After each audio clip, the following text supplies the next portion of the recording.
I am Dayna, an occupational therapist. My colleague is Nicen. She's an occupational therapist as well, and we both work at the Technology Consulting Center at Beit Shapiro. We're going to present on how we are using the iPad for play with children with disabilities. I'm starting with this photo, even though it doesn't actually represent or present a typical play situation, but it's very significant for Noah and I, as it was one of our first experiences using an iPad for a play-type situation with our students. Noah took the photo, so this was a shared experience. And this boy, Guy, he has very limited functional use of his hands, and the interaction here was quite passive. At that time, this was already a few years ago, and at that time, the accessibility features of the device there weren't very many. We didn't have assistive devices to use with the device, but it was a very playful situation. It was a very enjoyable situation. It was one of the first times that we both realized that this device is going to help us. We are going to be able to use this for our students, and we're going to be able to make change. Since then, the iPad has evolved and has our use of the iPad, and we're going to show you some of that today. There's a lot of debate in the academic and educational circles about what kind of place digital play has in the lives of young children. If it does have a place, what that place is. But tablets and other digital devices are in children's homes. They're in their classrooms. So in the words of Renakina and Kervin, in the article iPads, Digital Play and Preschoolers, if digital play in its different forms is to become a significant part of young children's lives, which, as you see, the article is from 2011, and we know that those devices already are a significant part of their lives. They're there. In the developed world, there probably isn't a home without a smartphone or some kind of digital device. So it is important to examine its developmental value from the same perspective that's taken when considering the significance of traditional forms of play in child development. Those devices are there. We need to look at them, and we need to see and measure and look at the impact that they're having on play and on child development. This article refers to the typically developing child. When we consider children with disabilities, we know that the iPad has already had a huge impact, but much of the literature out there is on its impact on communication and on learning. There isn't a lot of literature on its impact for play. In our experience, we have seen a very significant impact on the play opportunities that it affords. I would like to sort of emphasize that we always promote intelligent use of the device. What that means is that we always consider the context, the family, the culture, values. We consider how much is appropriate, when we should use. We wouldn't want to see a typically developing infant in this situation playing on an iPad. It's probably unnecessary. We wouldn't want to see a typically developing baby in a bouncy chair with an iPad. But if this was a child with disabilities, this might be something that might be appropriate. We always consider intelligent use, and it's an important concept to consider. Before I continue, we need to look at what play is. Play can take many forms. It can be symbolic in nature, it can be constructive, it can be active or quiet, it can be in a group, it can be alone, it can be rule-based as in board games, or it can be more free. In the literature, it tends to be somewhat of an elusive concept to define. Every researcher or academic that researches play defines it through his own lens, according to his own discipline. As Pedro mentioned, in the Ludi network, we've adopted Garvey's definition. Play is a range of voluntary, intrinsically motivated activities normally associated with recreational pleasure and enjoyment. It means that the child wants to do this kind of play and that they are motivated by what they are doing and not by some external reward, and that they enjoy themselves. We always consider play for the sake of play as a behavior, not play as a tool to work on other skills, but play as play. in reviewing the literature and all the different definitions, there were a lot of terms that came up that I'm going to mention that were common to some of the definitions, and we're going to refer to them again later. So play as a behavior is characterized as active. It's not much of a passive activity. It's process-oriented, meaning that the child is involved in the activity of the play and not what comes at the end. And that it often involves some sort of suspension of reality, symbolism, pretend. As occupational therapists, we can't talk about play without talking about playfulness. Playfulness is a construct unique to play, and Anita Bundy, who's an occupational therapist that, because of the Ludi Network, we actually had the opportunity to meet, she developed a model of playfulness and an assessment to assess it. And in her model, playfulness is determined by the amount of internal control a child feels. So how much are they in control of the situation? The intrinsic motivation, how much are they motivated by the activity that they're doing? And their ability to suspend reality, and how able they are to express or receive social cues. So before we continue and look at the play of a child with disabilities, it's important to look at play in a typically developing child. And you can see in this example a 2.5-year-old engaging in pretend play. And please look at all the skills he is using. Constantly talking and sharing. Constantly moving independently using both hands.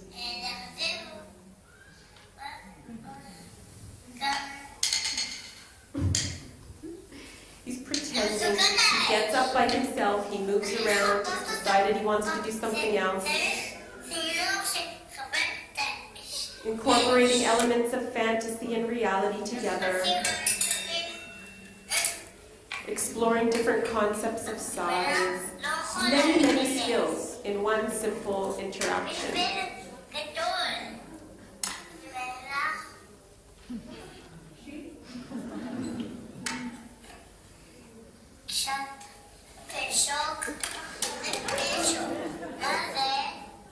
אולי כוס עם מיץ? פיפל.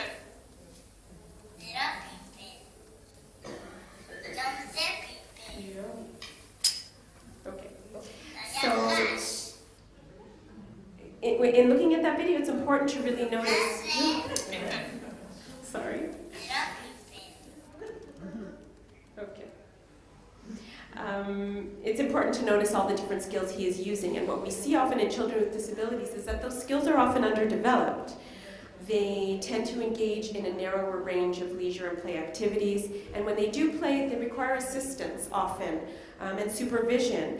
And when we speak to parents and we're setting goals with parents, it's often a concern. My child doesn't play by himself. My child doesn't have many things that they like to play with. When we started introducing the iPad, we started to see independent play. And at Beit Izzy, we conducted a questionnaire of parents and staff to hear what they felt the impact was that the iPad is bringing to their lives, and here are some of the things they've said. The iPad created a revolution in their lives and in the life of their child. She can play with all the things she couldn't before, dolls, pretend play. It's a tool that allows him to include other children in his play. So overall, there was a sense of an improvement in the quality of life of the child and the family.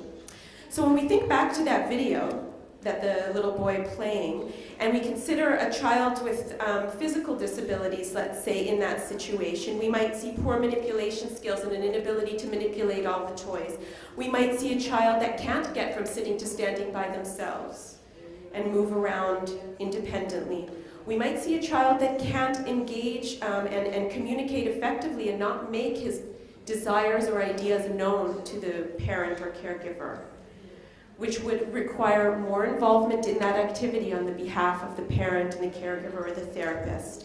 This in turn may lead to play that is maybe less active, so a more passive type play. Maybe the child will feel less in control, and it might even be less voluntary, maybe because they can't tell me what they really want. They're doing what I want them to do and not what they want to do. And in turn, this can lead to a decrease in play experience, play success, and a playful nature to the play. If we think about a child with intellectual disabilities, we often see a decrease in initiative to play. We may see a decrease in problem-solving skills. If you went to open the cupboard and he couldn't do it, he might give up and move on to something else. They may have difficulty attending for more than a few minutes in the play, and the play doesn't have a chance to develop. And they may have difficulty with pretend. And again, that could lead to a decrease in intrinsic motivation or more passivity to the play, less volunteering nature, and it lead to a decrease in play experience and success. When we consider children with various disabilities, visual impairments, hearing impairments, psychiatric disorders, autistic spectrum disorders, and sensory processing difficulties, then each of those children will have different characteristics that will affect their play. So then, what are the options that we have for children with disabilities? It is very difficult to find off-the-shelf, store-bought toys for children with disabilities. We then need to look to specialty catalogs often, and those toys are very expensive. If we consider outdoor play, in Israel and at Beit Shapiro, we have an accessible park program, but in many places in the world, that's not a reality, and there aren't accessible outdoor spaces.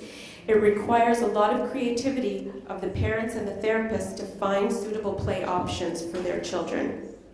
So why does the iPad work? Well, if you think about physical limitation, your whole game fits in one small rectangle. So if you have some physical limitation, it's eliminated. It works with a fingertip. So a lot of physical limitation is eliminated. It's very intuitive to use. Our students with moderate to severe intellectual disability figure it out very quickly and enjoy it very much. The feedback is immediate, it's significant, the graphics are attractive, and it's extremely motivating. Another reason why we love it for play is because it's age appropriate, and really it's kind of ageless. The elderly use it, young children use it, students use it. We see it everywhere.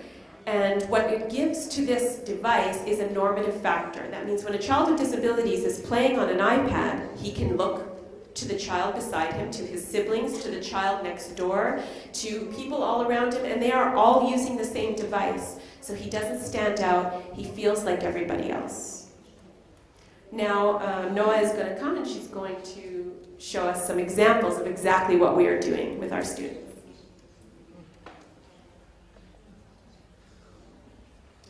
Thanks, Dana. So I'm going to show you a few examples, and I try to connect to the terms that Dana just talked about.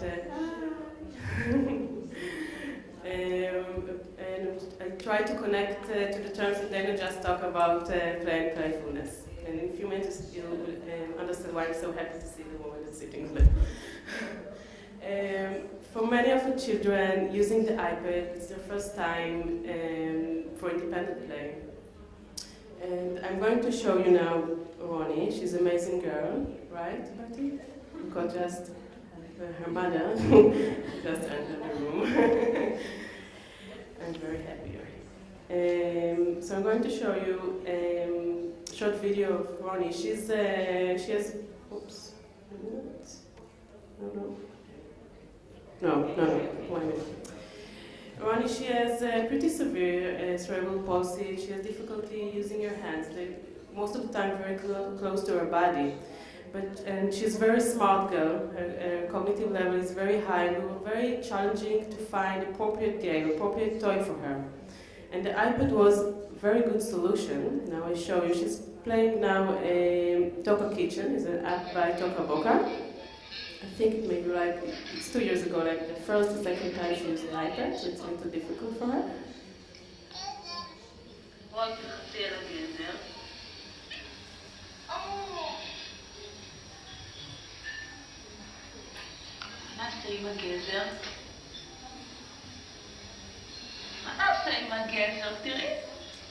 So it's kind of pretend play.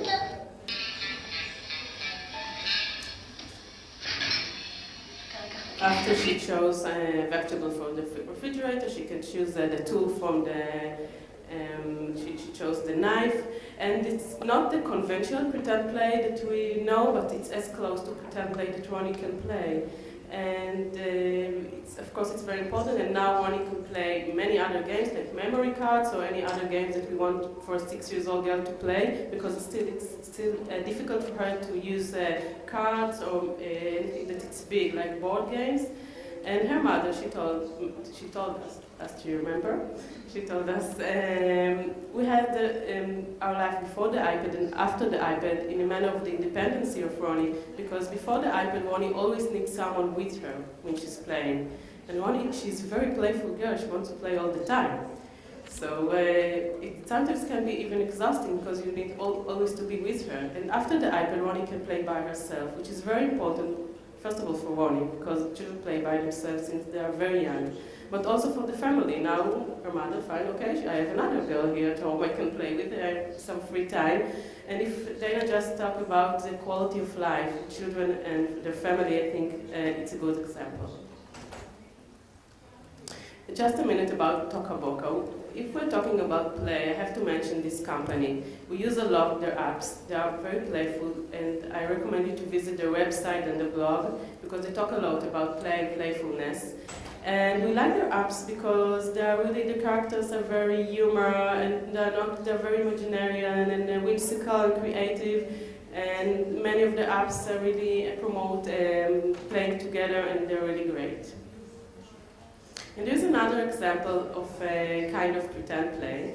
This sweet girl, she's playing Peppy Beth. Well, Peppy, first of all, she really loves Peppy. Peppy is the character there.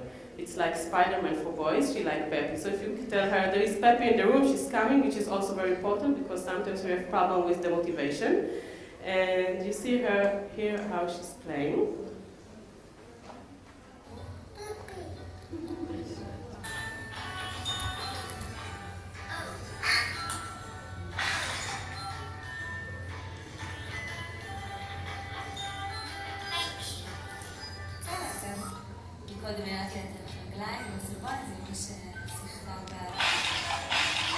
Well, her speech therapist, she told me that many times the problem she has with this girl is that she needs to help her to get her own ideas. And what she's doing now is the first time she saw her have her own idea. She touched the water spout and started to wash Peppy's hair. Because many times with our children, we need to help them to have ideas because they're thinking very concrete. And here in the iPad, she said, it's the first time I see. She just touched the water spout and she started to wash Peppy's head. And also, if we are thinking about when we're playing with a doll, if I take a bottle of an empty shampoo and I'm telling the child, let's put shampoo on the head of the doll, sometimes it's not enough to motivate our children because they need to use imagination and more abstract thinking, which is hard for our children.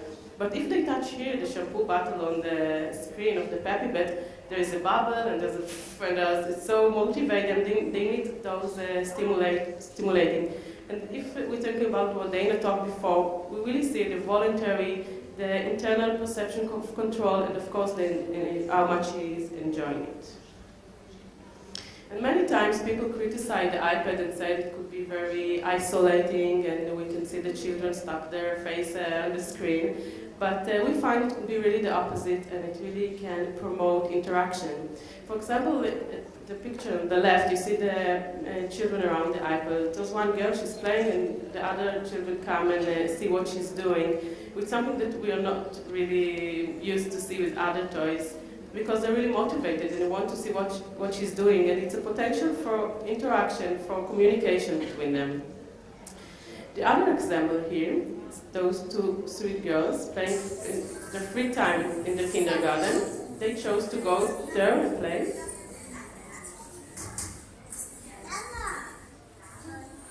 She started to be very bossy.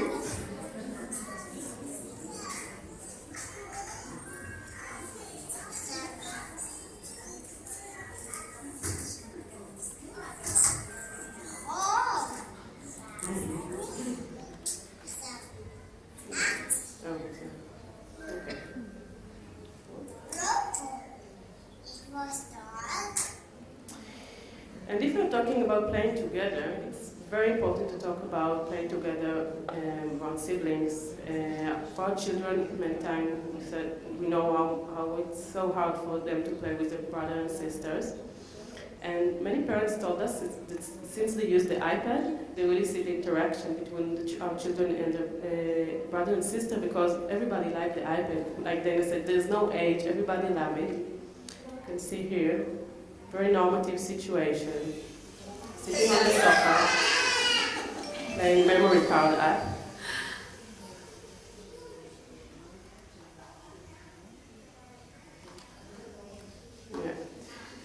First of all, I don't think Henry will ever play memory card if it's a real one, and not in the app. And there's no chance of brother playing with her any other game.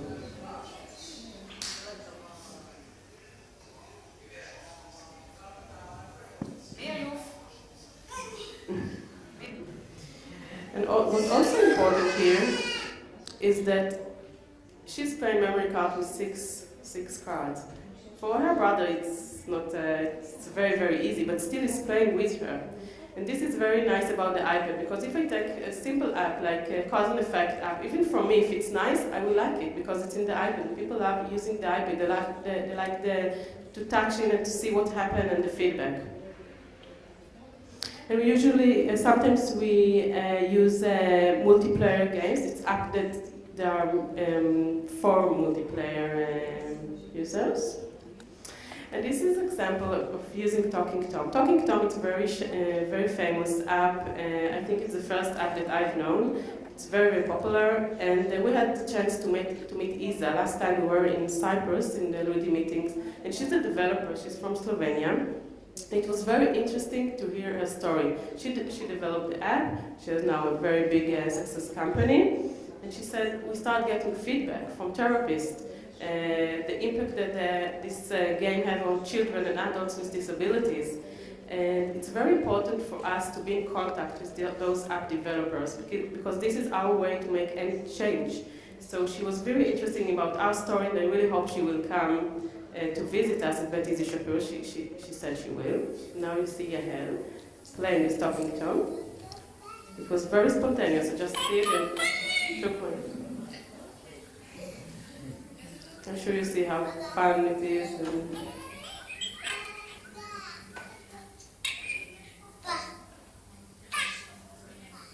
she has two items because the pink one is for communication.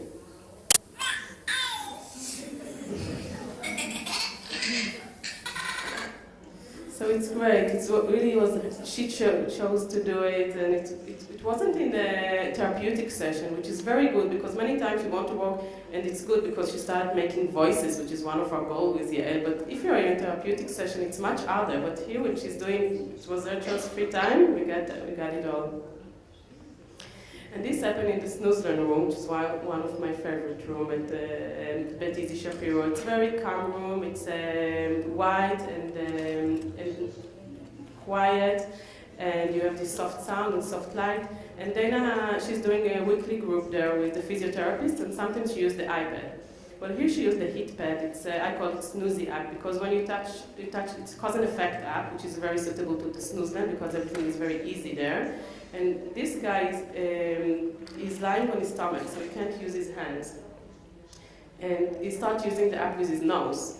I don't know if it was by accident or not, but he started using it. And the girl that was sitting beside him, she found it hilarious, and she started laughing. And she started imitating him, although she can use her hands. She started using the iPad also with her nose. And it was so fun situation to start laughing and imitate each other. It was really enjoyable, and it could never happen without the iPad because Guy couldn't activate any other tool. So it was great. And another example of Guy, here he used switches. And I show you the video and then I explain. He uses two switches with his hand. Each switch is another function.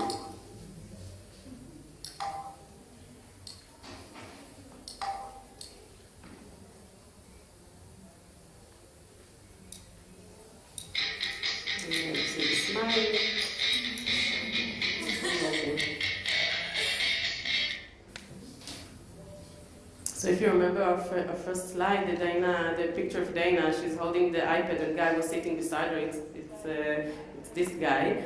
And now we really progress, and Apple really progress, because we can use switches with the iPad, which is really amazing. And it's a very simple game, even for Guy. It's not really challenging, but he really loves it because he can play it by himself. So he always chooses to play those kind of apps. And again, you can see all those terms like internal control, voluntary, and of course, enjoying. In my last example, which I find very, very important, she's a student in our school, and she's playing the same app like Guy with the touch to jump by inclusive technology. And we are have hard time to find a game for Adi, because she's really passive. There's nothing really that she's interested in. We are always thinking about what to give our children in their free time. And since she starts, because we don't want to use babyish toys, and since she knows the iPad, she really improved in this aspect. Look.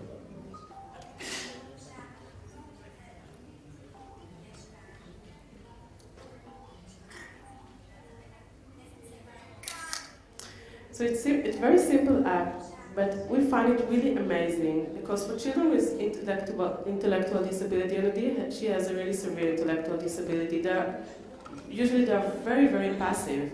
And here she's doing something, she's doing like she's supposed to do it, she's doing it from the beginning to the end. And now she really improved. She can also point with his finger.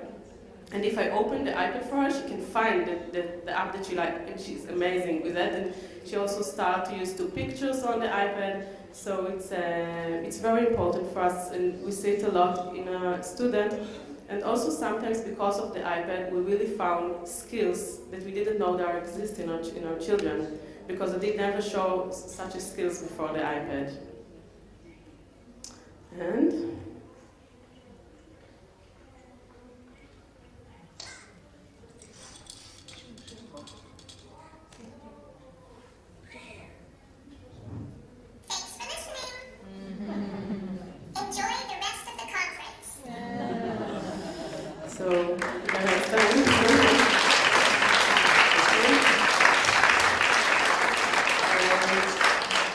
we really hope to have more play opportunities for all children. Thank you.